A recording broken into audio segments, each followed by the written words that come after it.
Blog Talk Radio. Welcome to Last First Date Radio, featuring interviews with experts in dating, relating, and mating in midlife. And now, here's your host, Sandy Weiner. Hello, everybody, and welcome to Last First Date Radio, the place to be for creating healthy, lasting relationships, especially in midlife. And today I'm excited to be speaking with Cuban-American author, spiritual mentor, and intuitive dating coach, Nikki Novo. She is going to be answering the question, will I be alone forever? And I am excited to talk to her. But before I bring her on, I just wanted to just say a little bit about my practice and what I take a stand for. And in the past 11 years, what I have found that I enjoy doing most is helping women really discover their own worth, because I find that when you don't honor and value yourself, it's really hard to have relationships at the level that you want. And I know that before I valued myself, I certainly attracted in all kinds of stuff, and that was absolutely not what I was looking for. I remember coaching a woman years ago who had been married to a narcissist for about 30-some years, and after her divorce, all she dated were people who were like the crumbs and the bums. And with coaching, she ended up finding this amazing, amazing man who was so attracted to her, and they got married. I was at their wedding, and oh my God, the vows that they exchanged was so beautiful. So there's something so lovely about finding love in the second half of life, especially if you've struggled in the first half of life, and that's what I help women do. And I'm also expanding the Women of Value movement into the corporate world. And so that is something that I'm working on now, and there's a new website coming, and all of that will be announced when it comes. So every week I share a tip on how to be a woman of value, and this week's tip is to be proactive, not reactive. This was one of the most important skills that I learned and I teach, that we tend to have reactivity when something triggers us. And so if you want to really have effective relationships and effective communication, it's really important to know how to process your emotions so that you can have discussions that are not reactive, and that you can even preempt an argument by having clarity and focus and having the conversations that many of us are scared to have. And this is something I absolutely love teaching. So before I bring Nikki on, just wanted to let you know that I have a private Facebook group, and many of you are members already. And if you are a member, I'm giving you a shout out and thank you for joining us. But if you're not a member yet, it's called Your Last First Date, and it's for women 40 plus who are single. Some of them are actually in relationships, but it's a place where you're going to get positive support. You'll be notified of all my articles and shows and videos, and I go live in the group. It is a place where you are not allowed to bash on men or bash on other women. It's a very kind, supportive group, and so if you are looking for a place where the conversation is always aiming towards growth and positivity, join us at Your Last First Date on Facebook. And now for my special guest today. Nikki Novo is a Cuban-American author. She's a spiritual mentor, and she's an intuitive dating coach. She's also a certified hypnotherapist and a Reiki healer, and she's the author of Will I Be Alone Forever, which is the topic of our conversation today. She has spoken at organizations like Aveeno, Equinox, Yahoo, Fordham University, Florida International University, and Macy's. And before she became an intuitive dating coach, she was an editor for Refinery 29, MSN, and NBC. Her work has been seen in Allure, Town & Country, Huffington Post, and many others. And I want to welcome Nikki to the show. Welcome. Thank you. Thank you so much for having me. I was very in there with you. I was like your student as you were giving the tips, so I forgot I was on the show. I really enjoyed your tips. Oh, thank you. Well, let's get right into the topic of will I be alone forever? So you say that that's the question that you get asked the most, and you also say that you can guarantee that the answer is no. And I want to know how you know that. I know, it's bold, right? So it is. So I, after being an editor and all that, as I started transitioning more into spiritual work and really honing in on my intuitive gifts and making that part of my practice, I was just throwing kind of like a wide net. My work started in dating because I had a dating column while I was dating many years ago. So I always had like dating clients, even though I had a mix of everything. And that I just found it so interesting that our idea of like what fate is, and like, we can get into those deep conversations of like what is fate, what's meant to be, what's not meant to be. And I didn't realize how many people themselves more spiritual felt that they needed to get to this place where they were like, well, maybe I'm just not meant to be with somebody. Perhaps that is my fate. Like perhaps that's like my path. That's what God called me to do. And I geeked out on those questions, and I found that very interesting because when I do when I channel and go into the intuitive reading space, what I end up seeing are paths. And I know that there's this idea that like we all have one path, which is comforting, but at the same time, when we think about it, maybe it feels a little claustrophobic, like, oh, this is what I'm supposed to do with my life, and maybe I'm not allowed to go outside of that. And what I started seeing was that that desire to be with somebody was already a clear sign that it was meant to be for that person. So even just having the desire meant that it was like something that they were basically like destined to at least work towards. But what happens is that, like anything, even if you're a student of the Bible or Christianity, we have free will. So even though something may be meant for us, that's like in our path, we get in our own way. And we can talk about that not even from a spiritual perspective, but we can talk about that even like, from mindset or whatever, or how we try to control things. And I just started seeing that in my clients that, everybody wants to know their future, and that's not really what I do, but I could see like the path to possibly getting to that partner, but also I could see the path of not getting to that partner.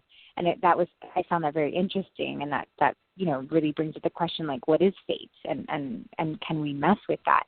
And what I just saw was that the desire was like the beginning, was the start of the creation of that path for that person. Like just wanting that actually like cleared the path for that person.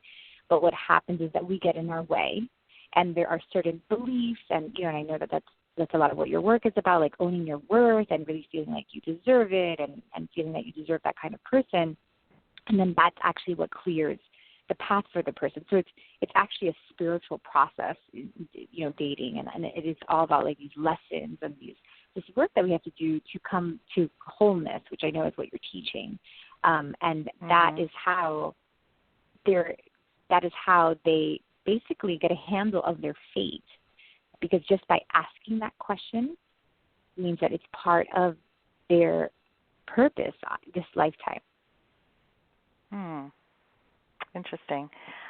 I totally hear you on having desire and having, like, even having that planted that seed starts a process.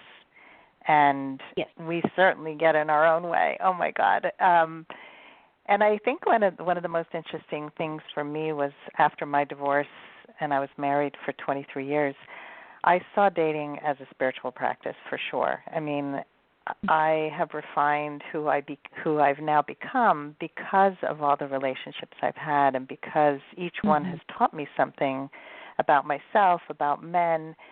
And if we look at it in a way that is open and teaches us, we do so much better than if we just look at it as, oh my God, I'm doomed, this is never going to happen.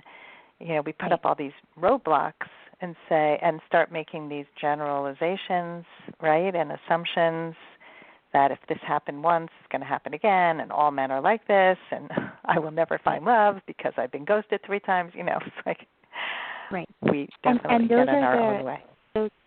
That's exactly it. Like, I had a client who is in her, I think she's in her early 60s or mid-60s, and she had a wonderful husband, and he passed away. So for the last 10 years, she's been mourning that death. But finally, she woke up and she decided, okay, I'm ready. I'm ready to start dating again. And she's been dating, but she has been meeting, which I love what you just said, the crumbs and the bums. I've never heard that before. Yeah. I thought that was so good. But she's been meeting the crumbs and the bums, and she is like, I don't understand, and she has all these things going for her. She's a lovely lady. She's done a lot of therapy, and she's done a lot of work on herself since the death. And she truly is ready. And I was like, okay, fine, let's go into it. Let's channel your ex-husband. Let's look at your path. Let's do all that work. And her husband, was very much wanted her to find love and all these things. And what ended up happening with her was she, in order to cope with the death, told herself, I will never meet anyone as wonderful as my husband, right? That was her coping. That was her way of coping from that death. She needed to believe that in order to, get past that, and to feel loyalty towards her husband. And it was part of her mourning process. But 10 years, fast forward 10 years, that belief is spoiled. It's actually the thing that's getting in her way from finding love the second time around and finding she wasn't aware of that, so she was dating and doing all the things that she needed to do, but this, little belief, this little, coping mechanism doesn't seem like a big deal, is actually the thing that was getting in her way so purposely she was meeting people who were not as good as her husband, because she didn't want to meet somebody as good as her husband, because then that would mean she was no longer loyal to her husband, yet she had this other desire to actually be in love again and have partnership. So those are just that's one example of how we get in our way without even noticing, and sometimes it's at least that helps us at some point, but then later it turns on us. Yeah, that's a great example, and I think that one belief canceled out the other belief, and when we can get out of our own way, it changes everything. It's a game changer. I think that a lot of people don't realize that they're leaking all of this negativity out of them, but they think people can't see it because they don't even see it half the time. I was on a date recently with a guy who was, on the phone he was great, and in person his energy was off. I felt it immediately, and within, half an hour, he starts talking about an ex-girlfriend. And I said, oh, you mentioned an ex-girlfriend a few times. When's the last time you were in a relationship? And he gets really quiet, and he goes, 2 weeks ago. I said, how long were you with her? 6 years. And that was as long as he had been divorced. He had been with one woman. She had left him. And he goes, I'm fine. I'm totally fine. I was in love with her. I wished her well. She needed to move on. I cried a lot, but I'm fine. And then he starts crying. It's just no. Oh my God. And it's not my job to tell somebody that they're not ready, because that's not my job. But I just kind of looked at him, and at the end he said, I got some work to do, and he took himself offline, which was good. I cured him of that. Good for him, though. At least he's waking up to it. Oh, I know. Yeah, things that we learn through the process. He needed to be on a date to see that he wasn't ready, but he thought he was. Right. And a lot of people think they are. People lose a spouse, and I've spoken to men who, I remember Skyping with somebody who had lost his spouse, and he said he was totally ready, and so we lived a distance from each other, so we spoke on Skype, which I never do anymore. But he says he started talking about his wife, and he's holding up things that she had painted, and oh my God, look what my wife did. Look at it, and I'm like, oh God, you were so not ready. But it's not even visible to these people. Right. I wanted to bring up, we have a caller who I think this is a good time to bring her on. Her name is Kate, and she had a question about her fate and about dating and marriage, so I'm going to bring her on. Great. Hello. Hi, hello. Thanks for taking my call. Hey, Katie. Yeah, you're on the air. So tell Nikki what your question was. I'm wondering when am I going to get into a serious relationship, and I want to have kids and things like that. So, I'm sorry, you're wondering when you're going to have a relationship and have kids? Yeah. Okay. Would this be your second time around, or tell me a little bit about your dating story? I kind of dated people I have to hear a little bit. I kind of dated people on and off, but I was in school since 2013 till 2016-ish. And I kind of just was, I really wasn't dating. I just was in school. And then I've been trying to take, it's like you have to get this license, you have to take the exam to do what I went to school for. So I kind of haven't been dating, where I come out, sporadically. So I kind of haven't been dating for a while. Okay. So you haven't had any dates recently? No. Okay. So, Katie,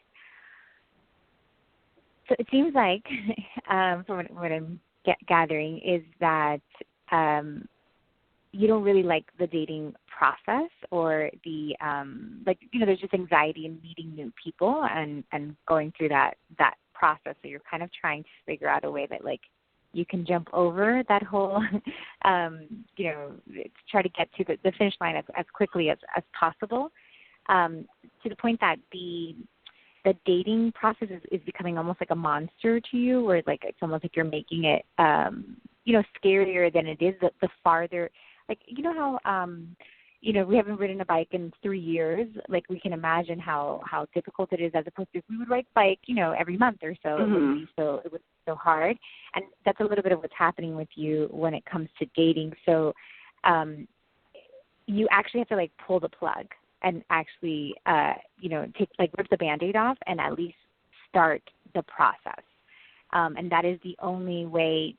You're kind of I can see that you're even wishing and praying, which is beautiful. You're doing a lot of that kind of work and imagining and seeing and doing all that, but you're not doing any grounded work. So I have a lot of clients that are obviously like us, into knowing that the world is more than just the physical, and we like to do some the exercises, the visualizing, the manifesting, the praying, all that stuff, which is beautiful, but we live on Earth and in a physical body. So there are physical things that we have to do in this Earth in order to see results, right? So, and sometimes it's a little confusing. So even just praying and all those things, we're going to get those answered, but we have to actually take the messages that we receive and take action. Exactly.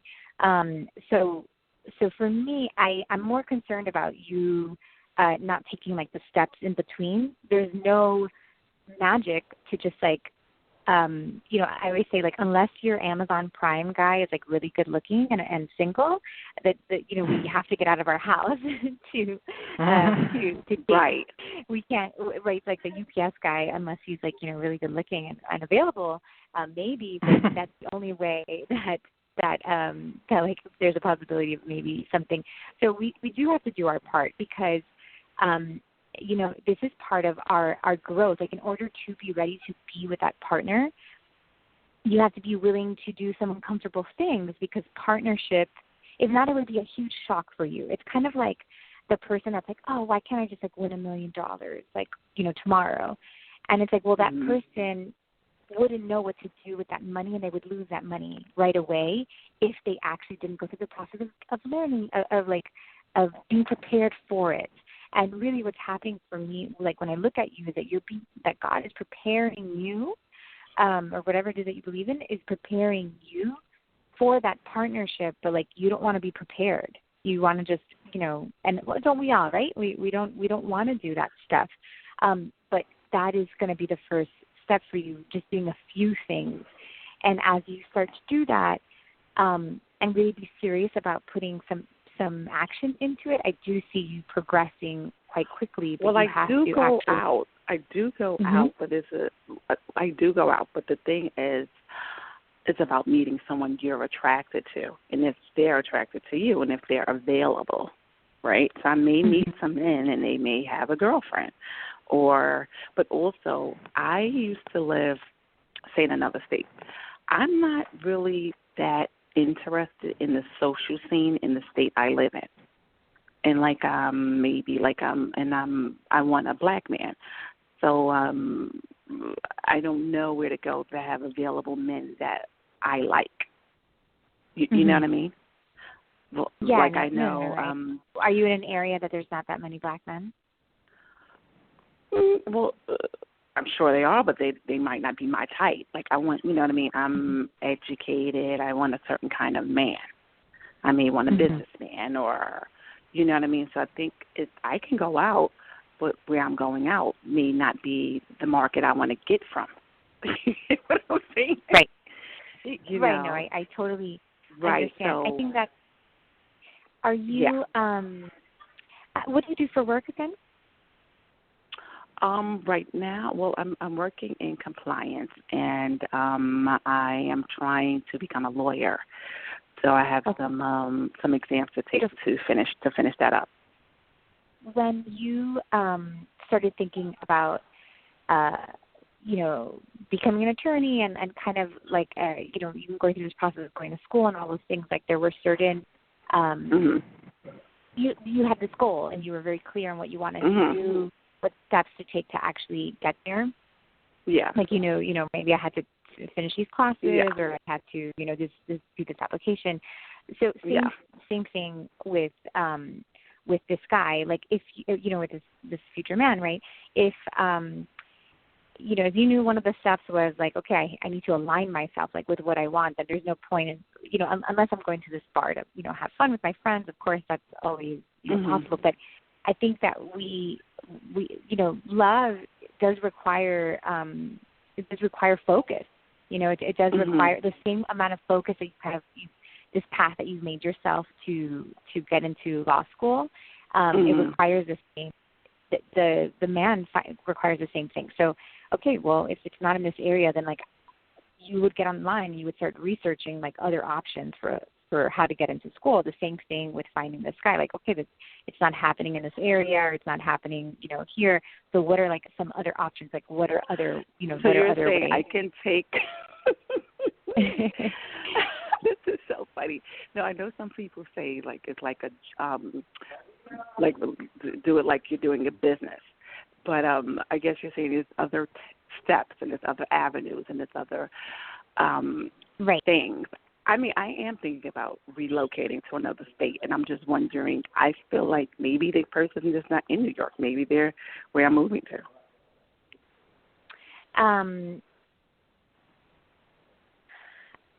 Let me see your like location. Yeah, I'm thinking about moving to North Carolina. Okay. I feel that it's more of an internal thing. Like I actually feel that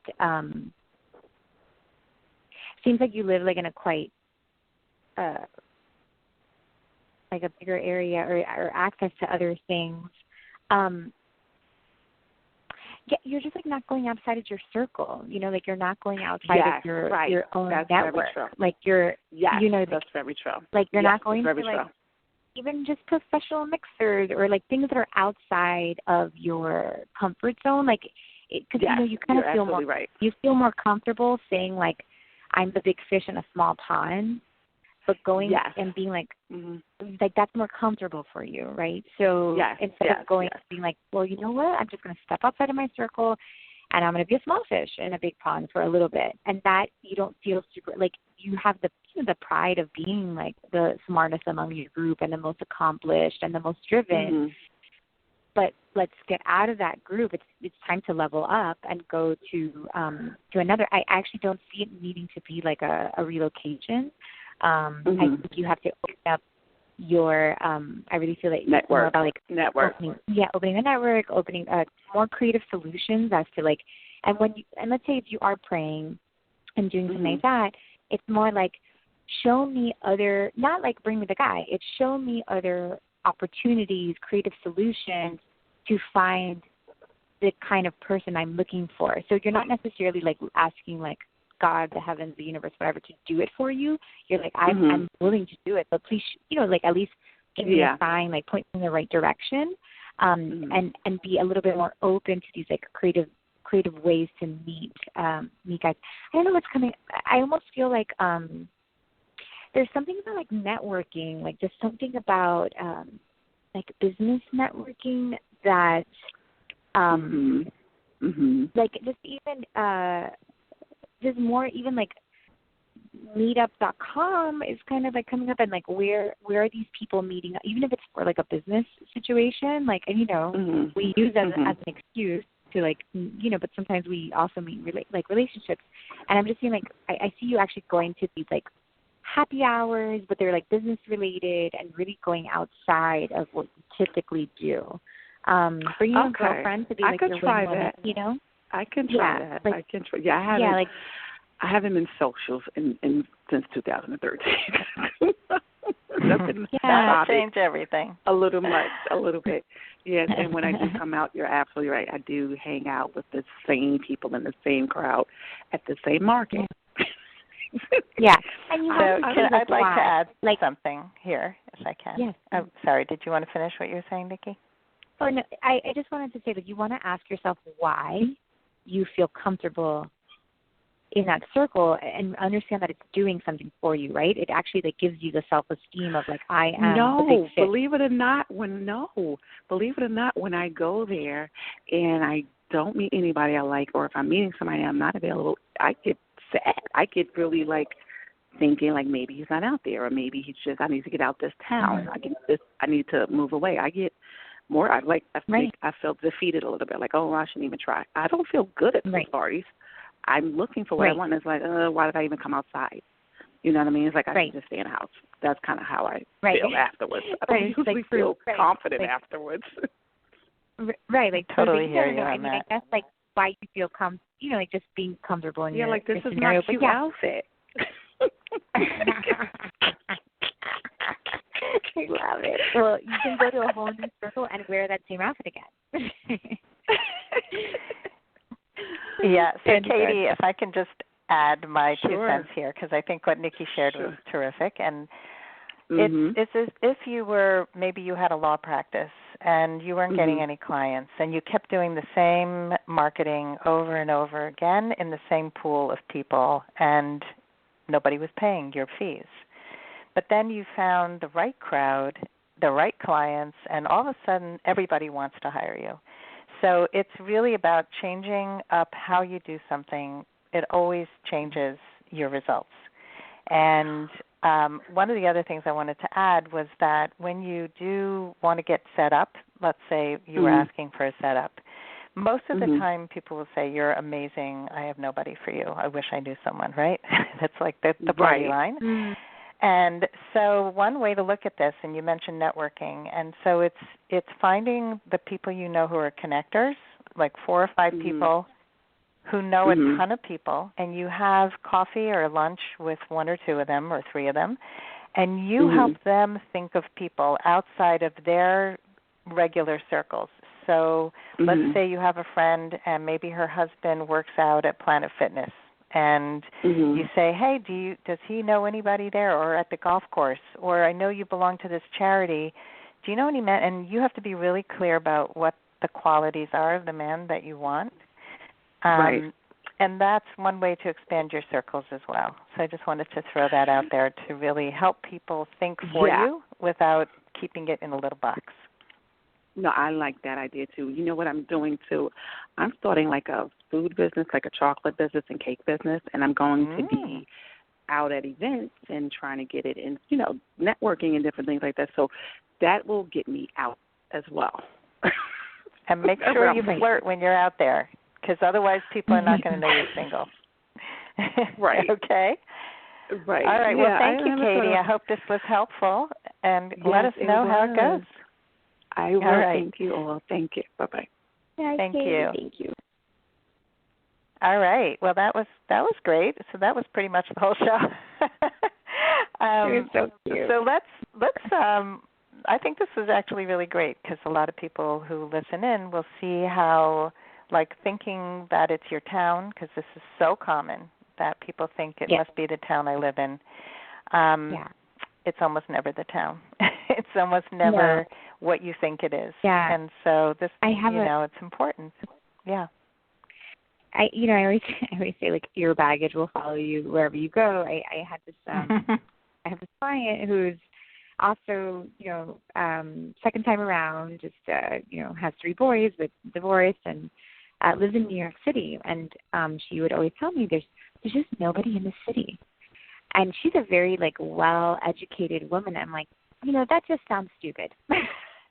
I'm like, you're a very smart woman, and let's just run the numbers. Like, okay, yes, fine. There's a lot of people that you're not going to be interested in, but New York City, it's a big place. Yeah.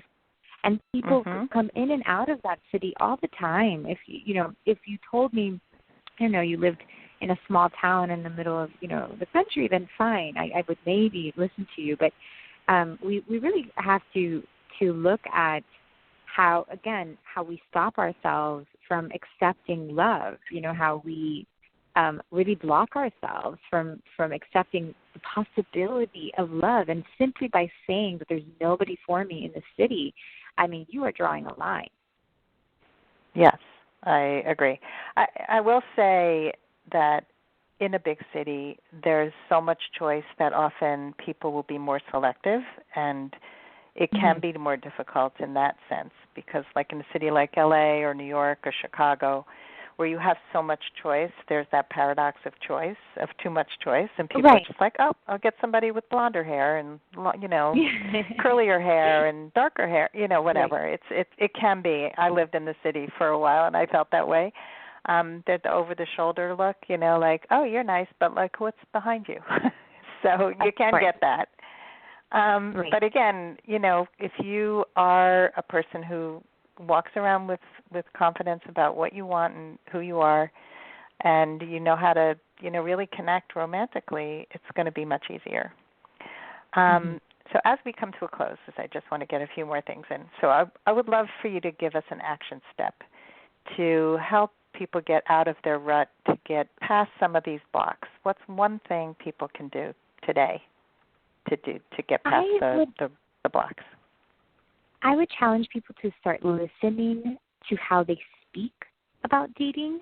When they sit down with their girlfriends or with their, if their parents, if they're talking to their parents or, whoever their confidants are, their, colleagues, and just really listening to the words that they use when they speak about dating. They're going to learn a lot about their internal dialogue and their internal climate, right? And you said something when you were talking about your Facebook group. You were like, this is not a place where we're going to, like, bash men or bash women. And that is, or other women, that is what we do a lot when we are talking about dating, in the workplace or with our girlfriends. We are basically speaking into existence, what we want to happen to us without even noticing it. And if we're constantly having those conversations and we're constantly saying there's nobody for me in the city, or, like everybody's like just out to, like, hook up or whatever it may be, we really have to get a hold of that language. And just by listening to ourselves and being present and, like, just hearing ourselves, we'll learn so much about what is actually getting in our way. Those are the statements that are getting in our way. I love that. It's been a game changer in my group where we actually delete comments if somebody says, oh, he must be a narcissist, he's a jerk, all men are anything. We're just deleting everything. I have 7 monitors who are on top of it. It's like, because it's beautiful. Like a cancer. It's people don't realize, and they go, oh, you're so controlling. And I go, no, I'm helping you, and you don't even realize it. Yeah. Because if you look in most groups for singles, it's just it's a bash fest. So and really important. Poisoning, like we're all swimming in each other's poop. Yes, exactly. So let's get out of the poop. Tell us about your book before we go. I want to make sure we get that in because it just got published, right? Well, I published Will I Be Alone Forever a few years ago, and I just published The Final Swipe. So that just came out early October, and it hit the bestsellers list in Amazon, so I was very excited and proud.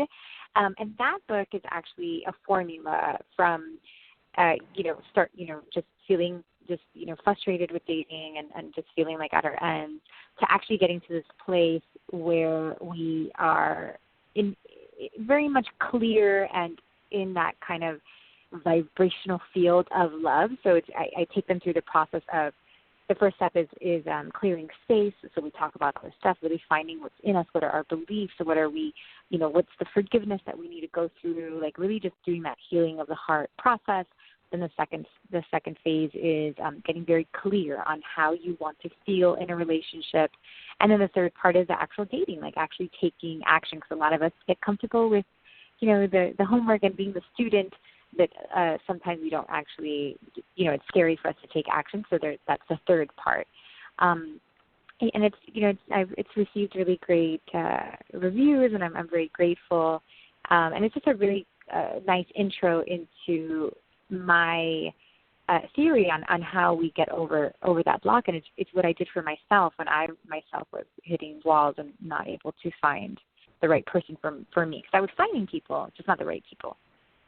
Mhm. Yeah, it's pretty common that either people don't find anyone or they find the wrong people. So this sounds awesome. Yeah. Tell us the name of the book again. The Final Swipe: Heal Your Heart, Find Your Person, and End the Dating Search for Good. Heal your heart, find your person, and end the dating. End the dating search. The dating search for good. For good. Awesome. All right, that'll all be in the show notes. So tell us how we can find you, Nikki. You can find me on Instagram. I'm very active there, and it's just Nikki Novo, which is NIKKINOVO. And also on my site, just NikkiNovo.com. I'm launching the Final Swipe Masterclass. I'm actually teaching that formula in 2 weeks in the beginning of November. So if anybody is interested in that too, it's directly on my Instagram or on my website. So I'd love to keep in touch. I do a lot of free guided meditations, and I have a podcast called The Final Swipe. So always giving out different ways to get through this journey and really make the best of it. Awesome. Well, thank you so much for coming on the show today and for doing this beautiful work that you do out in the world. No, thanks for having me. My pleasure. Thanks, everybody, for joining us today. And if you love our show, please rate and review on iTunes or wherever you listen to our show, Last First Date Radio. And don't forget to join my Facebook group, Your Last First Date. Have a wonderful, wonderful day, and I hope you all go on your last first date very soon. Bye.